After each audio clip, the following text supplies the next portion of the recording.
اب جب میرے آقا مقام سدرہ سے آگے چلنے لگے تو جبرائیل علیہ السلام نے میرے محبوب کی بارگاہ میں ہاتھ جوڑ دیے. جبرائیل علیہ السلام عرض کرتے ہیں سونے آقا یہاں سے آگے میں نہیں چل سکتا، یہاں پہ میری حد آ گئی. لو دنوت انملتن لا ترکت، اے سونے محبوب اگر اس مقام سدرہ سے ایک چونٹی کے برابر بھی آگے گیا تو جل جاؤں گا. حضرت جبرائیل علیہ السلام مقام سدرہ پہ رک گئے، براق مقام سدرہ پہ رک گیا، پھر اس سے آگے رف رف آیا. میرے آقا رف رف پہ سوار ہو گئے. اس سے اگلا سفر میرے محبوب نے رف رف پہ کیا. پھر ایک مقام وہ بھی آیا جہاں پہ رف رف بھی چھوڑ گیا، رف رف بھی رک گیا. وہاں سے آگے بکائے نور آیا. میرے آقا نے اگلا سفر بکائے نور پہ کیا. پھر ایک وہ مقام آیا کہ بکائے نور کی بھی حد آ گئی. بکائے نور بھی ہاتھ جوڑ کے عرض کرتا ہے میرے محبوب یہاں میری بھی حد آ گئی، اس سے آگے میں نہیں جا سکتا. تو اس سے اگلا سفر میرے محمد مصطفیٰ نے پھر اپنی حقیقت کی طاقت سے کیا.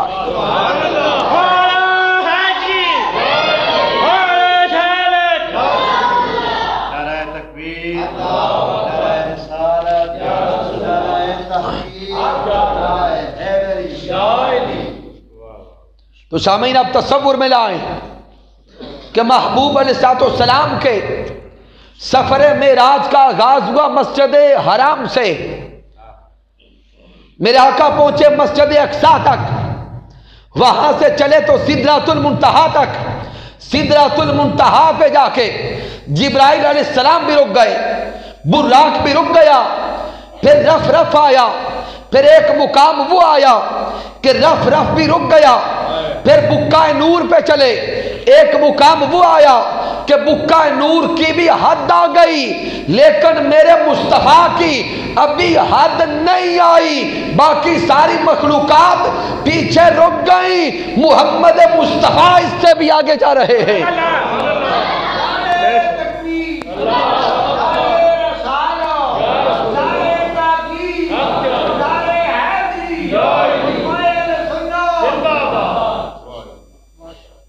میرے آقا علیہ السلام اس سے بھی آگے جا رہے ہیں. رب کائنات کی بارگاہ اقدس میں پہنچے تو ایک وہ مقام آیا جہاں پہ اب مالک کائنات کی آواز آئی، اب رب کائنات کی آواز آئی. کف یا محمد انا ربک یصلی، اے میرے محبوب اب آپ رک جائیں. اے میرے سونے مصطفیٰ آپ رک جائیں. اب توجہ کریں گے اس مقام پہ آ کے اللہ محبوب کو آواز دے کے کہتا ہے محبوب رک جائیں. اور سورہ نجم میں اس کا اشارہ ثم دنا فتدلی کے اندر ہے. دنا کا معنی بھی ہے قریب ہونا، تدلی کا معنی بھی ہے قریب ہونا. لیکن یہاں اہم علمی نکتہ ہے. آئمہ تفسیر بیان فرماتے ہیں کہ بعض علماء دنا اور تدلی دونوں کا فاعل ذات مصطفیٰ کو لیتے ہیں کہ میرے مصطفیٰ قریب ہوئے پھر اور قریب ہوئے. لیکن حضور شیخ الاسلام ڈاکٹر محمد طاہر القادری مدہ ذلہ عالی فرماتے ہیں کہ بعض علماء اس سوچ کے بھی حامل ہے، وہ کہتے ہیں کہ دونوں کا فاعل اللہ ہے. اللہ قریب ہوا پھر اور اللہ قریب ہوا. لیکن حضور شیخ الاسلام فرماتے ہیں کہ ہم جس سوچ کے قائل ہیں کہ مقام دنا تک تو ذات مصطفیٰ گئے، مقام دنا تک فاعل ذات مصطفیٰ ہیں اور تدلا کا فاعل اللہ ہے کہ جب میرے محبوب مقام دنا پہ پہنچے تو مالک کائنات کی آواز آئی کف یا محمد سونیا اب رک جا، میرے محبوب تو نے بڑا سفر کیا، میرے سونے محبوب تو مسجد حرام سے چلا تو مسجد اقصی پہنچا، مسجد اقصی سے چلا تو آسمانوں کا سفر ہے، پھر سدرا کا سفر ہے تو سدرا پہ پہنچا، سدرا سے چلا تو اب مقام دنا پہ پہنچا۔ اے میرے سونے مصطفیٰ اب تو مقام دنا پہ رک جا، فتدلا تیرا رب اب اتر کر خود تیرے قریب آتا ہے۔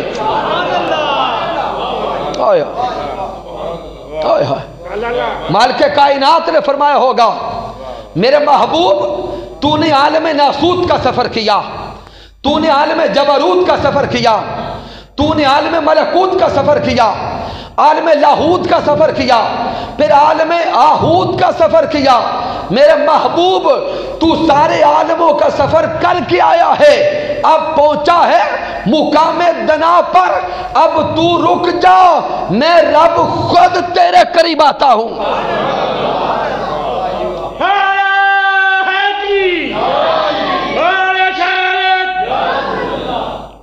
فتد اللہ فکان قاب قوسین او ادنا۔ اب مالک کائنات نے اپنی اور محبوب کی قربت کو ہمیں سمجھایا ہے، ہم دنیا والوں کو سمجھایا کہ دنیا والوں اب تم بھی سمجھ لو میں اور میرا یار ہم کتنے قریب ہوئے۔ بھئی سوال تو دنیا میں ہونا تھا نا کہ محبوب کتنے قریب ہوئے، تو اللہ نے فرمایا سمجھ لو فکان قاب قوسین او ادنا، ہم اتنا قریب ہوئے کہ 2 کمانوں کا فاصلہ رہ گیا، 2 کمانوں کا فاصلہ رہ گیا۔ اب یہاں پہ ذہن میں ایک سوال پیدا ہوتا ہے کہ کمان کہتے کسے؟ تو سارے باشعور لوگ ہیں، سارے جانتے ہیں تیر کمان آپ لوگوں نے دیکھی ہوئی ہے، تیر کمان کی جو ایک شکل ہے اس کو ایک قوس کہا جاتا ہے، ایک، اور جو میٹرک تک پڑھے ہوئے بچے ہیں، اسٹوڈنٹس ہیں یا احباب ہیں، تو وہ جیومیٹری میں پرکار کو دیکھتے ہیں، اگر اس کی ایک لائن لگائی جائے اس کو ایک قوس کہا جاتا ہے۔ تو اب ذہن میں بڑا خاص سوال پیدا ہوتا ہے کہ اللہ اور اللہ کا محبوب عرش پر ہیں، تو وہاں پہ بیٹھ کر کیا کمانوں کا ذکر کرنے کی کوئی حاجت تھی؟ سوچے وہ محب اور محبوب ملاقات کر رہے ہیں، تو وہاں پہ کیا وہ مالک کائنات کمانے لے کے بیٹھا تھا؟ نہیں۔ تو جب نہ وہ مالک کمانوں کا محتاج ہے نہ اسے ضرورت ہے، تو پھر کمانوں کو بیان کر کے اللہ ہمیں سمجھانا کیا چاہتا ہے؟ اب ان کمانوں میں راز سمجھیے گا سامعین۔ قرآن مجید فرقان حمید کے پہلے مخاطب تو وہ اہلیان عرب ہیں، ان اہل عرب میں اس وقت ایک خاص رسم تھی اور خاص انداز تھا کہ جب بھی 2 قبائل آپس میں جڑتے، جب 2 قبیلے آپس میں جڑتے، قریب ہوتے، رشتے کرتے، یا کسی بھی اعتبار سے 2 قبیلے جب آپس میں ایک ہوتے، تو ان کا اصول یہ تھا کہ وہ دونوں قبیلے اپنی ایک ایک کمان لاتے۔ کیا کرتے؟ ایک ایک کمان لاتے، تو دونوں کمانوں کو جوڑا جاتا اور 2 کمانوں کو جوڑ کر ان میں ایک تیر رکھ کے اوپر پھینکا جاتا۔ کمانیں کتنی ہوتی؟ 2، تیر 1، 2 کمانیں جوڑ کر ان میں ایک تیر رکھ کے اوپر ہوا میں پھینکا جاتا، اور یہ پیغام پوری بستی والوں کو دیا جاتا کہ علاقے والوں دیکھ لو، آج 2 کمانوں سے ایک تیر پھینکا جا رہا ہے، آج کے بعد ہم دونوں کو کوئی دو نہ سمجھے۔ آئے ہائے، آج کے بعد ہم دو کو کوئی دو نہ سمجھے، آج کے بعد ہم دونوں ایک ہو گئے، ہماری محبتیں ایک ہو گئی، چاہتیں ایک ہو گئیں، پسند ایک ہو گئی، دشمنیاں ایک ہو گئیں۔ رب کائنات نے ان عرب والوں کو یہ پیغام دیا ہے کہ عرب والوں، جس طرح تم دو کمانے جوڑ کے ایک تیر پھینکتے ہو، آج رب میں تجھے پیغام دیتا ہوں کہ آج کے بعد مجھ خدا کو اور مصطفیٰ کو دو نہ سمجھنا۔ ہائے ہائے،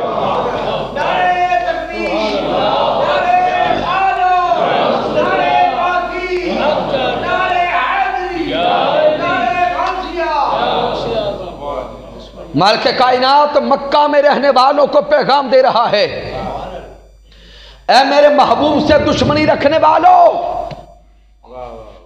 آج کے بعد مجھ کو اور میرے سونے مصطفیٰ کو دو نہ سمجھنا۔ آج کے بعد اگر تم نے دشمنی میں قدم آگے بڑھایا تو جواب مصطفیٰ نہیں دے گا، جواب خدا دے گا۔ بھئی وہ رب ہے، وہ اگر ابو لہب نے دو انگلیاں کی ہیں، انگلی کا اشارہ کیا تو رب فرماتا ہے تبت یدا ابی لہب وتب۔ اے میرے محبوب کی طرف اشارہ کرنے والے، جا تیرے ہاتھ ہی ٹوٹ جائیں۔ تو مالک کائنات شب معراج مصطفیٰ ان مکہ کے دشمنوں کو بطور خاص پیغام دے رہا ہے کہ مجھ کو اور میرے مصطفیٰ کو دو نہ سمجھنا، میں اور میرا مصطفیٰ ایک ہیں، ہماری محبتیں ایک، ہماری چاہتیں ایک، ہمارا پیار ایک، ہمارا ادب ایک، تعظیم ایک، تکریم ایک، احترام ایک۔ اس لیے قیامت تک کے انسانوں، میں اور مصطفیٰ کو دو کبھی نہ جاننا، ہم کل بھی ایک تھے، آج بھی ایک ہے۔ اسی لیے تو عرفاء پیغام دیتے ہیں کہ ہیک ہے، ہیک ہے، ہیک ہے، اس ہیک دی ہر دم کو سیک ہے، جیڑا ہیک کو ڈو کر جانے کافر تے مشرک ہے۔ اور یہ پیغام میں نہیں دے رہا، ہم نہیں دے رہے، یہ اللہ خود دے رہا ہے۔ تو پھر اگر یہاں پہ کوئی سوچ رہا ہو کہ کہیں شرک نہ ہو گیا ہو، تو بھئی یہ سارا کچھ ایک ہم نے نہیں کیا، اللہ نے کیا۔ تو پھر کوئی سوچے کہ پھر سمجھیں کیا، تو بھئی سارا کچھ اللہ نے اپنا اور محبوب کا ایک کر دیا، بس ایک فرق رہنے دیا کہ خدا کو مصطفیٰ نہ کہو، ذات خدا کو مصطفیٰ نہ کہو، اور ذات خدا کو مصطفیٰ نہ کہو، مصطفیٰ کو خدا نہ کہو، اس کے بعد خدا کے لیے دونوں کو جدا نہ کہو۔ بس ذات میں دو ہے، ذات میں اللہ اللہ ہے، خدا خدا ہے، مصطفیٰ مصطفیٰ ہے، ذات ایک نہیں ہوئی، باقی سب کچھ ایک ہو گیا۔ ادب بھی ایک، احترام بھی ایک، محبت بھی ایک، اتباع بھی ایک، اطاعت بھی ایک، چاہتے بھی ایک، لینا بھی ایک، دینا بھی ایک، پسند کرنا بھی ایک، نفرت کرنا بھی ایک۔ اب چونکہ یہ میرا موضوع نہیں کہ ایک کہاں کہاں ہوئے، اگر کوئی اس نقطے کو سمجھنا چاہے تو حضور شیخ الاسلام کے خطابات کو سنا کرے۔ ہم تو حضور شیخ الاسلام کے خطابات کو سن کے خوشہ چینی کر کے وہاں سے علم کے ٹکڑے لے کے بس آپ تک پہنچاتے ہیں۔ اگر اس راز کو کوئی جاننا چاہتا ہے کہ خدا اور مصطفیٰ کس کس باب میں ایک ہوئے تو وقت کے مجدد کی صحبت میں آئے۔ تو اللہ رب العزت نے کمان کا ذکر اس لیے کیا کہ یہ محاورہ عرب تھا، اور عربوں کا رواج تھا کہ جب دو ایک ہوتے تو دو کمانیں اکٹھی کرتے. اب یہاں پر اس سے آگے اگر غور کریں تو حضور شیخ الاسلام نے اس سے اگلی تفسیر بھی کی ہے. آپ فرماتے ہیں سوچے کہ قوس کہتے کسے ہیں؟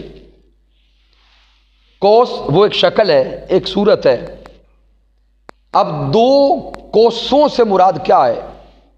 جب قوسین یا نون ما قبل مفتوح تثنیہ کا صیغہ ہے تو جب تثنیہ کا صیغہ یا نون ما قبل مفتوح کے وزن پر آئے تو اس میں گرامر کی خاصیت پائی جاتی ہے کہ اس باب میں تثنیہ کے اعتبار سے دو شے آپس میں جڑیں گی، ان کا مزاج ایک ہوگا، ان کا مزاج ایک ہوگا. تو اب اس مزاج کے اعتبار سے اگر دیکھیں تو یہاں پہ مالک کائنات اشارہ دے رہا ہے کہ دنیا میں جب دو ایک مزاج والے ملتے ہیں، جب دنیا میں دو یار آپس میں اونچا بولے ملتے ہیں تو جب بھی ڈالتے ہوئے شکل کیا بناتے ہیں؟ ایک یار دونوں بازو پھیلاتا ہے تو وہ ایک قوس بنتی ہے، دوسرا یار دوسری طرف سے بازو لاتا ہے تو وہ دوسری قوس بنتی ہے. اب یہ رب سمجھا رہا ہے ہمیں، وہ ہمارے شعور میں نقطہ بٹھانا چاہتا ہے، ہمارے ذہنوں تک بات پہنچانا چاہتا ہے. تو رب فرماتا ہے جیسے تم دنیا میں دو یار ملتے ہو، ایک قوس ایک کی بنتی ہے، دوسری دوسرے کی بنتی ہے، تم جب بھی ڈال کے ایک دوسرے کے قریب ہوتے ہو بلا تشبیہ و بلا مثال، شب معراج مصطفیٰ میں اور میرا مصطفیٰ بھی اسی طرح قریب ہو گئے، میں اور میرا محبوب بھی قریب ہو گئے. اب غور کرے فکان کعب قوسین، دو کمانوں کا فاصلہ. اللہ اشارہ یہ دے رہا ہے تم مل کر بھی فاصلے میں رہتے ہو. توجہ کرنا، جب تم اس انداز سے ملتے ہو تو مل کر بھی فاصلے پہ رہتے ہو. اب اپنے ملنے کو اور ہمارے ملنے کو، اپنے قریب ہونے کو اور ہمارے قریب ہونے کو بس اپنے اوپر قیاس نہ کرنا، ہمارے قرب کو بس اسی طرح نہ سمجھنا جس طرح تم قریب ہوتے ہو. فکان کعب قوسین، تم تو جب قریب ہوتے ہو پھر بھی فاصلہ ہوتا ہے. او ادنا، میں اور میرا مصطفیٰ تو اس سے بھی قریب تھے. اب کتنے قریب تھے یا وہ خدا جانتا ہے یا مصطفیٰ جانتا ہے.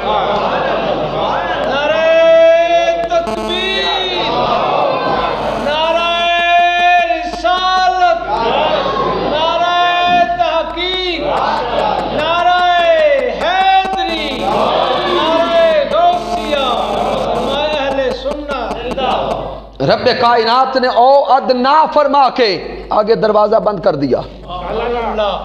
او ادنا فرما کے آگے دروازہ بند کر دیا کہ تمہاری سوچیں تو فکان کعب قوسین تک تھی، بس تم وہیں تک رہ جاؤ، آگے میں جانوں میرا یار جانے، آگے میں جانوں میرا محبوب جانے. ہم کتنے قریب تھے، اب آگے کی باتیں تمہارے سمجھنے کی نہیں ہیں. اور وہاں پہ پھر راز و نیاز کی باتیں ہوئی. انہو ہو السمیع البصیر. بس اس مقام قرب پر اب کوئی تیسرا نہیں تھا، ایک ذات خدا کی تھی، ایک ذات محمد مصطفیٰ کی تھی. وہاں پہ ایک قوس احدیت کی تھی اور ایک قوس احمدیت کی تھی. ایک قوس عبد کی تھی، ایک قوس معبود کی تھی. بس وہ آپس میں قریب ہو گئے جتنا قریب ہو گئے.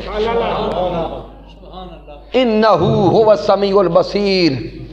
اس مقام قرب پر جب کوئی تیسرا نہیں تھا تو جب خدا بولتا محمد مصطفیٰ سنتے.